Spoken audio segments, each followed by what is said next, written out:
वक्रतुंड महाकाय सूर्यकोटी समप्रभा निर्विघ्नं कुरु मे देवो सर्वकार्येषु सर्वदा. पुंडलीकवरदारी विठ्ठल श्री ज्ञानदेव तुकाराम. पंढरीनाथ भगवान की जय. माऊली ज्ञानेश्वर महाराज की जय.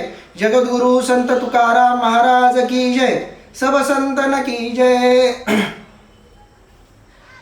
माऊली महावैष्णव ज्ञानोबारायांच्या परमश्रेष्ठ अशा ज्ञानेश्वरी ग्रंथाचं चिंतन करत आपण 185 क्रमांकाच्या ओव्यांपर्यंतचा आणि 4थ्या अध्यायातल्या 39 क्रमांकाच्या श्लोकापर्यंतचा टप्पा पार पाडलाय.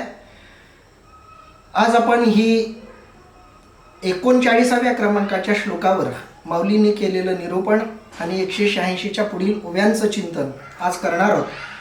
आपण बघतोय की भगवान श्रीकृष्ण परमात्म्यानं ज्ञानाचं महात्म्य सांगितलं, ज्ञानाची श्रेष्ठता सांगितली, ज्ञानप्राप्तीनं काय काय मिळतं हेही सांगितलं. आता हे ज्ञान जे सगळ्यात पवित्र आहे, सगळ्यात श्रेष्ठ आहे, ज्या ज्ञानाच्या प्राप्तीनं सगळ्या गोष्टी सहजपणे प्राप्त होतात, असं पवित्र असलेलं, उत्तम असलेलं, श्रेष्ठ असं ज्ञान कुणाला प्राप्त होतं? ते ज्ञान प्राप्त होण्यासाठी साधकाकडं, मुमुक्षूकडं, जिज्ञासूकडं कोणती गोष्ट असायला हवी आणि ती गोष्ट कशा पद्धतीनं राबवायला हवी याचं वर्णन इथं भगवंत करताना दिसत आहेत. कारण अर्जुनासमोर भगवान श्रीकृष्ण परमात्म्यानं जेव्हा ज्ञानाची श्रेष्ठता, ज्ञानाची महती, ज्ञानाचं महात्म्य सांगितलं तेव्हा सहजच अर्जुनाच्या मनामध्ये या ज्ञानप्राप्तीची लालसा निर्माण झाली आणि त्याबद्दल अर्जुन आता प्रश्न करेल असं भगवंताला वाटलं. म्हणून अर्जुनाच्या मनातली ही ज्ञान लालसा जाणून भगवंत स्वतः हे ज्ञान कुणाला मिळतं याचंही वर्णन करतायत. भगवंत म्हणतायत, श्रद्धावान लभते ज्ञानम तत्पर संयतेंद्रियः ज्ञानम लब्ध्वा पराम शांतीं मचिरेणाधिगच्छति.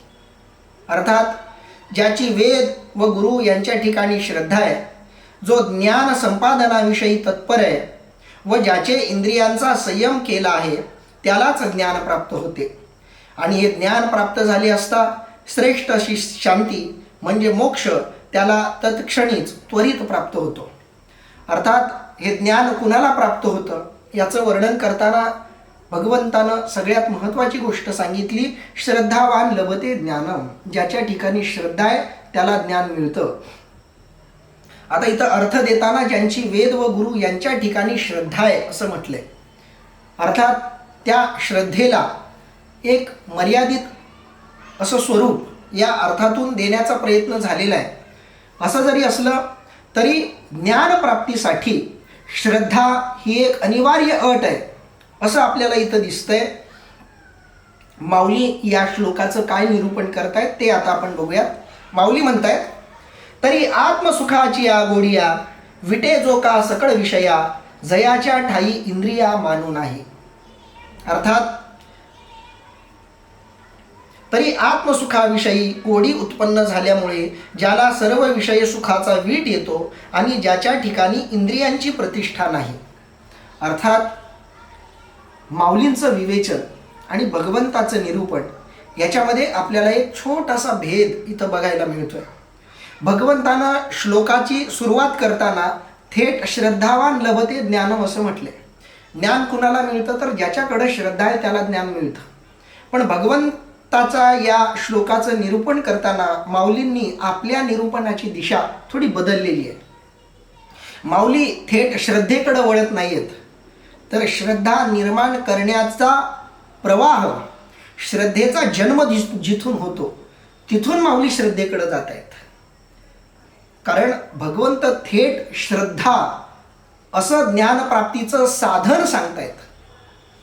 श्रद्धा असेल तर ज्ञान मिळेल असं सरळ भगवंताचं सांगणं आहे. पण माऊली सरळ श्रद्धेकडे वळत नाही आहेत. ती श्रद्धा ज्याच्या मनात निर्माण होते त्याचं आधी वर्णन करतात. हा थोडासा भेद आपल्याला भगवंतामध्ये आणि ज्ञानोबारांच्या निरूपणामध्ये बघायला मिळतो. तो भेद असण्याचं कारणही आहे. भगवंताच्या समोर अर्जुन आहे, जो स्वतः एक भक्त आहे, जो भगवंताचा सखा आहे. त्याला थेटपणे नेमकं सांगितलं तर समजण्यासारखं आहे, कारण तो साधनेमध्ये एका उंचीवर पोहोचलेला आहे. भगवंताचं सानिध्य लाभल्यामुळं, गुरूंचं सानिध्य लाभल्यामुळं त्याला भगवंताचं थेट सांगणं सहज कळतं. पण ज्ञानोबारायांच्या समोर जो वर्ग आहे, तो वर्ग अजून साधनेमध्ये तितकासा सशक्त बनलेला नाही. त्याला साधना शिकवायची आहे, त्याला साधना सांगायची आहे. आणि म्हणून माऊली ज्ञानोबाराय जरी थेट विषयाला भिडत असले तरी ज्ञानोबाराय थेट विषयाला न भिडता त्या विषयाकडं साधकांना घेऊन जाण्याच्या दृष्टीनं काही प्रयत्न करतायत. प्रशिक्षकाचे 2 प्रकार असतात. एक बापाच्या स्वभावाचा परीक्षक असतो आणि एक आईच्या स्वभावाचा परीक्षक असतो. बापाच्या स्वभावाचा जो परीक्षक आहे तो मुलाला थोडा त्रास झाला तरी चालेल, पण थोडंसं अवघड, थोडंसं खडतर असं शिकवायचा प्रयत्न करतो. म्हणून सहसा बाप जेव्हा मुलाला शिकवायला निघतो किंवा सांगायला जातो तेव्हा मुलाचं एक विशिष्ट वय असावं लागतं. लहानपणीच मुलाला काही शिकवण्याचा प्रयत्न बाप करत नाही, कारण बालपणातल्या मुलाला शिकवण्यासाठी जी मानसिकता लागते ती बापाकडं नसते. छोट्या छोट्या साध्या साध्या गोष्टी बाप शिकवू शकत नाही, ती गोष्ट शिकवायला आईच लागते. आई खायचं कसं शिकवू शकते, आई तोंडात बोट घालू नये हे शिकवू शकते, आई चालावं कसं हे शिकवू शकते, आई कोणत्या गोष्टी कराव्यात कोणत्या करू नयेत अशा एक गोष्टी शिकवू शकते. 5 वर्ष वयापर्यंतच्या मुलाला ज्या गोष्टी शिकणं आवश्यक आहे त्या गोष्टी बाप शिकवू शकत नाही, त्या गोष्टी आई शिकवू शकते. कारण अशा छोट्या छोट्या बारीक बारीक गोष्टी शिकवण्यासाठी जी एक संवेदना लागते, जे एक तादात्म्य लागतं, ते तादात्म्य बापाकडे नसतं, ते तादात्म्य आईकडे असतं. आणि म्हणून आई 1 ते 5 या वर्ष वयातल्या मुलांची खरी गुरु असते आणि ती बनू शकते. आणि म्हणून आई 5 वर्ष वयापर्यंतच्या मुलांना चांगलं शिकवते. पण जेव्हा मुलं मोठी व्हायला लागतात तेव्हा आईचं सांगणं शिकवणं कमी व्हायला लागतं. तिथून वडिलांचं शिकवणं सुरू होतं. वडील थोड्या कडक भाषेत सांगतात, थोडं थेट सांगतात, ते थेट विषयाला भिडतात. जर त्या विषयात समजत नसेल तर बाप कडक भूमिका घेतो. भगवान श्रीकृष्ण परमात्म्याचं शिकवणं जे आहे ते बौद्धिकदृष्ट्या आध्यात्मिक साधनेतल्या एका उंचीवरच्या अर्जुनाला सांगणं आहे. आणि माऊलींचं जे सांगणं आहे ते साधनेच्या बाल्यावस्थेत असलेल्याही लोकांसाठीचं सांगणं आहे. ज्ञानोबारायांचं सांगणं निवृत्तीनाथांसाठी नाही. निवृत्तीनाथ ही प्रेरणा आहे ज्ञानोबारायांच्या ज्ञानेश्वरी निरूपणाची. ते पुढं बसलेले आहेत. ज्ञानोबारायांच्या समोर निवृत्तीनाथांसारखे महान योगी पण बसलेले आहेत, सोपानदेवांसारखे महान ज्ञानी पण बसलेले आहेत, मुक्ताईसारखी परमश्रेष्ठ योगिनी पण बसलेली आहे. पण यांच्याबरोबरच सामान्य लोकही बसलेले आहेत.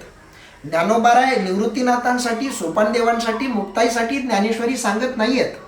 ही ज्ञानेश्वरी त्या लोकांसाठी आहे ज्यांना नव्यानं भक्ती शिकवायची आहे, ज्यांना नव्यानं धर्म शिकवायचा आहे, ज्यांना नव्यानं अध्यात्म शिकवायचं आहे, ज्यांना नव्यानं भगवद्गीतेनं जो कर्मयोग सांगितला आहे, जो भक्तियोग सांगितला आहे, जो ज्ञानयोग सांगितला आहे तो त्यांना समजेल अशा भाषेत सांगायचं आहे.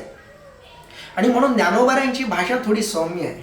ज्ञानोबाराय थोड्या ग्राउंड लेवलवर ज्याला आपण म्हणतो प्राथमिक स्तरावर येऊन आपल्या निरूपणाचा ओघ कायम ठेवता येतो.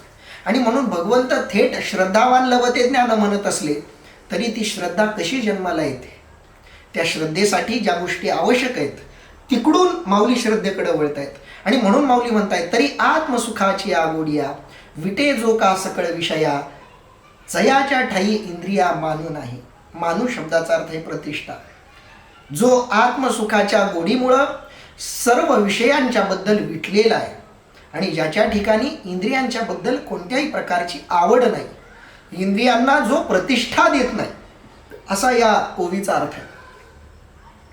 कारण ज्याला सुखाची गोडी मिळाली तो इतर गोडींना आपोआप विटतो. ज्याला खरं दूध मिळालं तो पिठापासून तयार केलेल्या दुधामध्ये का रमेल. ज्याला खरं पाणी प्यायला मिळालं तो मृगजळामध्ये का रमेल. ज्याला अमृत प्यायला मिळालं तो इतर रसांमध्ये का रस घेईल. ज्याला पंचपक्वान्न खायला मिळालं तो शिळ्या पाका अन्नामध्ये का डोकं घालेल? ज्याला ताजं तवानं अन्न मिळालंय तो वमनाच्या अन्नामध्ये का डोकं घालेल? अगदी त्या पद्धतीनं ज्याला आत्मसुख मिळालेलं आहे, ज्याला आत्मसुखाची गोडी लागलेली आहे, तो आपोआपच विषयांच्या बद्दल विटतो. विटले हे चित्त प्रपंचापासून वमनते मनी बैसलेसे, तुकोबाराय सांगतात. आत्मसुख प्राप्त झालं, भगवंताच्या सहवासाची गोडी लागली, मी ब्रह्म आहे, मी आत्मा परमात्मा आहे हे कळायला लागलं आणि त्या आत्मरूपामध्ये रमण्याची एकदा सवय लागली की आपोआपच त्याच्याशिवाय इतर जे काही आहे त्या गोष्टींमध्ये रस वाटेनासा व्हायला लागतो. कशी भावना? वमनते मनी बैसलेसे. उलटी केलेलं ओकारीतलं अन्न कुणाला खावंसं वाटत नाही. उलटी केलेल्या अन्नाबद्दल एक स्वाभाविक विटाळाची भावना, ओकारीची भावना निर्माण होते. अगदी ओकारीचं अन्न वमिलिया अन्ना लाळ न घोटी जेवी रसना. उलटी केलेल्या जेवणाला खाण्याची भावना कधीच होत नाही. अगदी त्या पद्धतीनं ज्याला आत्मज्ञान मिळालं, ज्याला आत्मसुख मिळालं, तो सर्व विषयांच्या बद्दल विटाळतो, कंटाळतो. त्या सगळ्या विषयांबद्दल त्याच्या मनात एक नकारात्मक भावना निर्माण होते. कितीही आग्रह झाला, कितीही परिस्थिती आली तरीही तो विषयांमध्ये रमत नाही.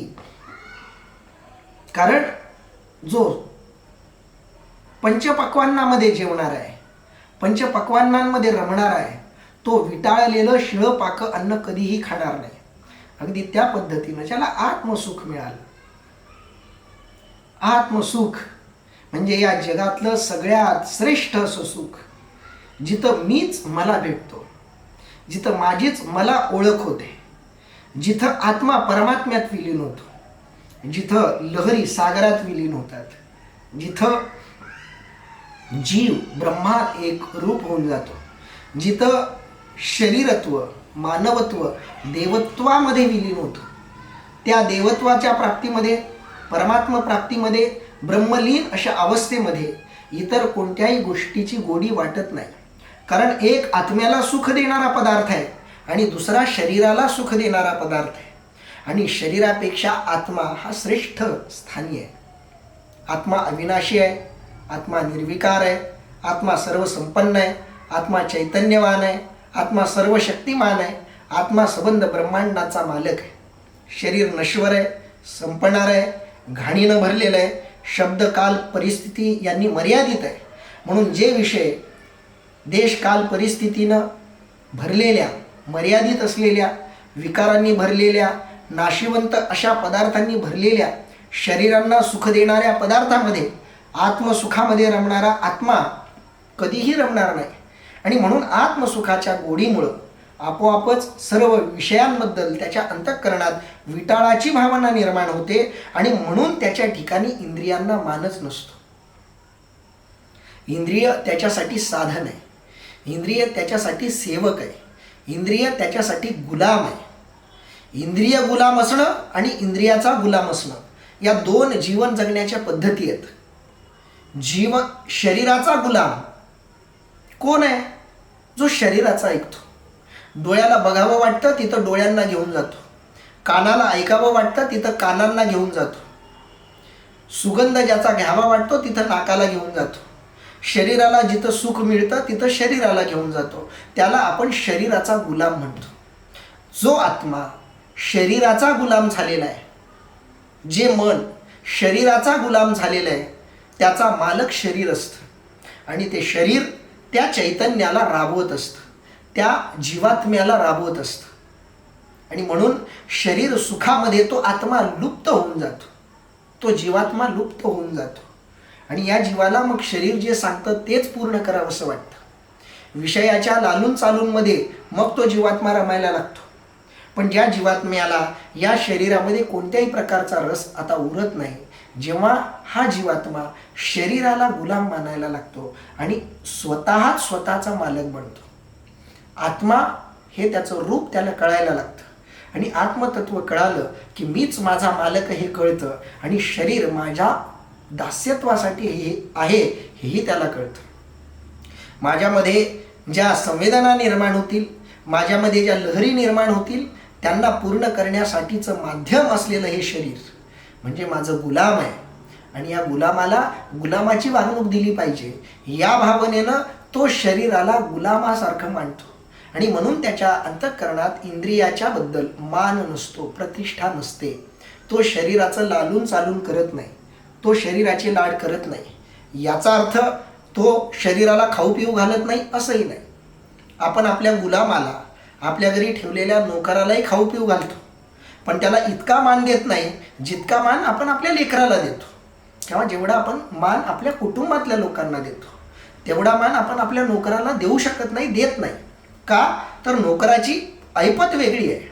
नोकराचं काम आहे काम करणं, नोकराला राबवायचं आहे.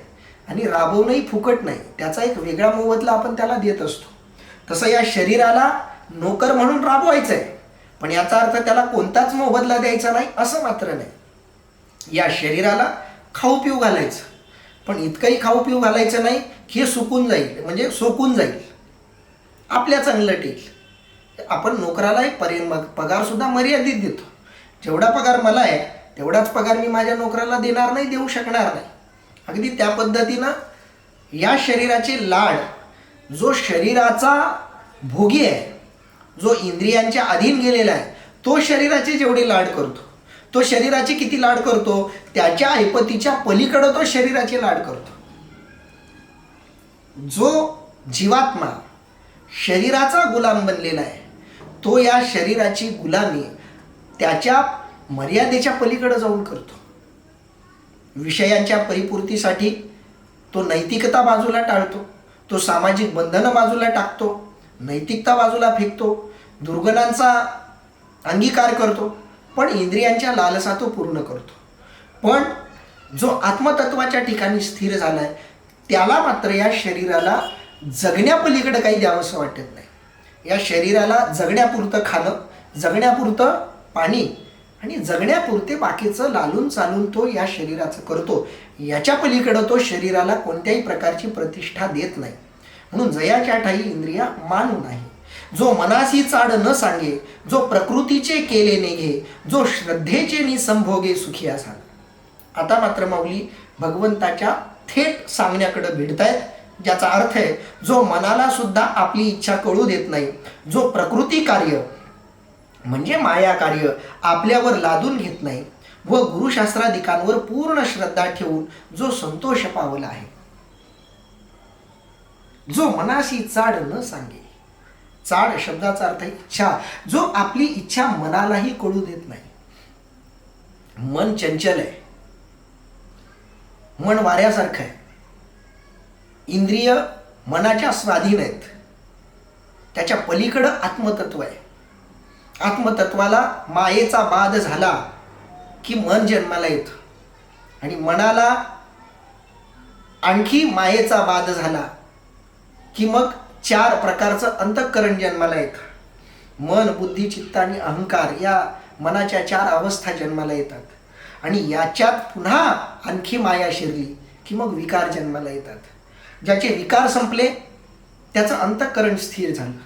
ज्याचं अंतःकरण स्थिर झालं त्याची मनोअवस्था, बुद्धी अवस्था, चित्त अवस्था आणि अहम अवस्था स्थिर झाली. आणि ज्याच्या या 4 अवस्था स्थिर झाल्या, अर्थात ज्याचं अंतःकरण स्थिर झालं त्याचं मन स्थिर झालं. आणि ज्याचं मन स्थिर झालं त्याची माया दूर झाली. आणि ज्याची माया दूर झाली त्याला आत्मतत्वाचं दर्शन झालं. माऊली उलट्या बाजूने येत आहेत की जो आत्मतत्वावर स्थिर झालेला आहे तो आपल्या मनातली आवड मनाला सुद्धा कळू देत नाही. कारण शरीर आहे म्हणजे माया आहे, माया आहे म्हणजे मन आहे. म्हणून आत्मतत्वाच्या गोडीत रमलेला तो जीवात्मा किंवा तो आत्मा, तो पुरुष आपली इच्छा मनालाही कळू देत नाही. कारण मनाला एकदा आत्म्याची आवड आणि इच्छा कळली की मन त्याच्या परीनं ते सुख शोधायला लागतं. मनाच्या काही मर्यादा आहेत. मनाच्या काही विशिष्ट विषयांच्याच संदर्भात मनाचा अनुभव आहे. म्हणून आत्म्याला जे सुख मिळतं ते सुख मनाला वाटलं आपण मिळवावं तर ते सुख मन विषयांमधूनच मिळवायचा प्रयत्न करतं. हा विषय थोडासा सूक्ष्म आहे.